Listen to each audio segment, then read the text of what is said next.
અબડાસા તાલુકાના heritage village તરીકે જાણીતા તેરા ગામમાં એમબીબીએસ ડોક્ટર અને એમ્બ્યુલન્સની સુવિધા ન હોવાથી લોકો ત્રાહિમામ પુકારી ઉઠ્યા। તેરા ગામને લગતા આજુબાજુના આશરે 42 ગામના લોકો અહીં દવા લેવા માટે આવતા હોય છે। તેમને સુવિધાઓ ન મળતા આજે મીડિયા સમક્ષ રજૂઆત કરી આ પીએચસીમાં ડોક્ટરના કારણે લોકોની માંગ ઉઠી રહી છે। મીડિયા સમક્ષ જણાવ્યું કે જો હવે આ હોસ્પિટલમાં ડોક્ટર કે એમ્બ્યુલન્સ નહીં ફાળવવામાં આવે તો અમે ગાંધી ચિંધ્યા માર્ગે અને હોસ્પિટલને તાળાબંધી પણ કરશું। આ હોસ્પિટલમાં સુવિધાઓ ઘણી છે પણ ડોક્ટર જ નથી। વારંવાર અરજી કરેલ છે, જેમાં કચ્છ કલેક્ટર, જિલ્લા આરોગ્ય અધિકારી, તાલુકા હેલ્થ ઓફિસર અને એમએલએ સાહેબ અબડાસાને લેખિત અને મૌખિક પણ રજૂઆત કરેલ એવું ગામ લોકો દ્વારા જણાવવામાં આવ્યું। આ રજૂઆતમાં તાલુકા પંચાયત સદસ્યો જત દાદાભાઈ અદ્રેમાન, તેરા ગ્રામ પંચાયતના ઉપસરપંચ જુમાભાઈ કોહલી, તેરા ગ્રામ પંચાયત સામાજિક ન્યાય સમિતિ chairman Hareshbhai Maheshwari, Ramjan Mundra truck association પ્રમુખ અબડાસા, સામાજિક અગ્રણી જીલુભા સોઢા તેમજ ગ્રામ પંચાયતના સદસ્યો અને આજુબાજુ ગામના લોકો હાજર રહ્યા। Bureau report Rameshbhai Bhanushali, Naliya, Abdasa. નમસ્કાર, હું જીલુભા સોઢા, રાષ્ટ્રીય અગ્રણી સેના કચ્છ જિલ્લાના પ્રમુખ તેમજ સદસ્ય પંચાયત ગ્રામ પંચાયત તેરા।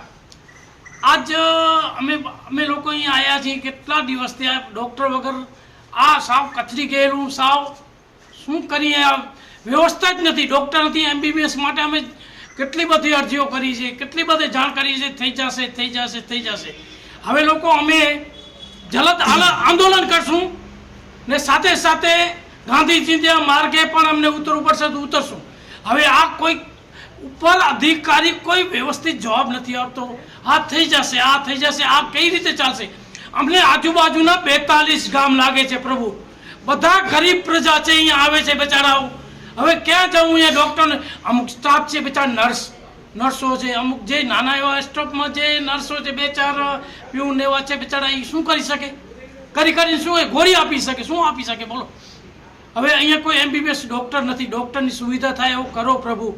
અમે આ છેલ્લી વખત સમજી લો, પહેલું અને છેલ્લું કહીએ છીએ। હવે તંત્ર। નમસ્કાર, હું હરેશ મહેશ્વરી, સામાજિક ન્યાય સમિતિ ચેરમેન તેરા ગ્રામ પંચાયત। અમે ઘણા વર્ષોથી અરજીઓ કરી જિલ્લા આરોગ્ય અધિકારીને, સિન્હા સાહેબને, અહીંયા અમને એમબીબીએસ ડૉક્ટર મળતો જ નથી। હમણાં CHO સાહેબ ચાર્જ સંભાળે છે પણ અહીંયા કાંઈ મતલબ નથી, સમજ્યા? એ પોતાની ફરજ બજાડે છે, પછી લોકલ અહીંયા કર્મચારી જે છે એનું પણ શોષણ થાય છે। એ વારંવાર અમને જાણ કરે કે અમારી સાથે આમ થાય છે, અમારો પગાર નથી થયો, અમારો કોન્ટ્રાક્ટ રિન્યુ નથી થયો। એ તાલુકા કક્ષાવાળે સિન્હા સાહેબને જોવાનું છે, સમજ્યા? સિન્હા સાહેબને ફોન કરીએ કે અમે મિટિંગમાં છીએ, પછી ફોન કરું, ક્યારે અમારો ફોન ઉપાડતા નથી। જિલ્લા આરોગ્ય અધિકારીને મેં મૌખિક વાત કરી, લેખિત વાત કરી, એ ખત્રીભાઈ કરી, કોઈ RCHO જિલ્લા આરોગ્ય અધિકારી છે એને પણ મેં વાત કરી છે, એ પણ હવે ધ્યાન લીધું નથી।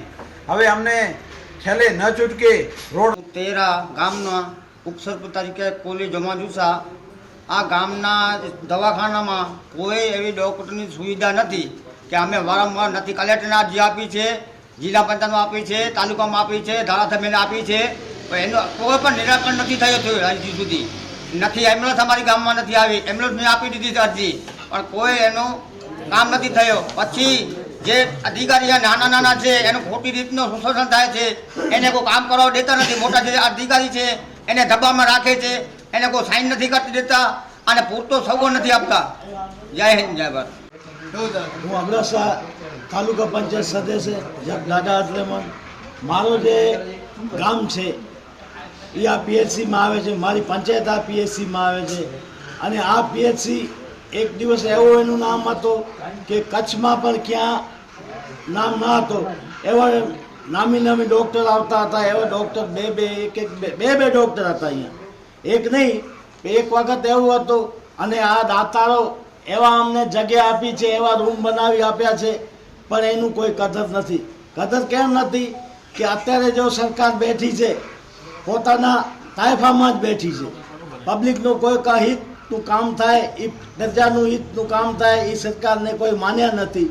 અમે અબડાસા તાલુકા પંચાયતના તાલુકા વિકાસ અધિકારી, જિલ્લા વિકાસ અધિકારી અને પ્રમુખને વારંવાર હું પોતે સામાન્ય સભામાં રજૂઆત કરું છું, પણ કોઈ પણ અહીંયા અમારી રજૂઆત સાંભળવા તૈયાર નથી।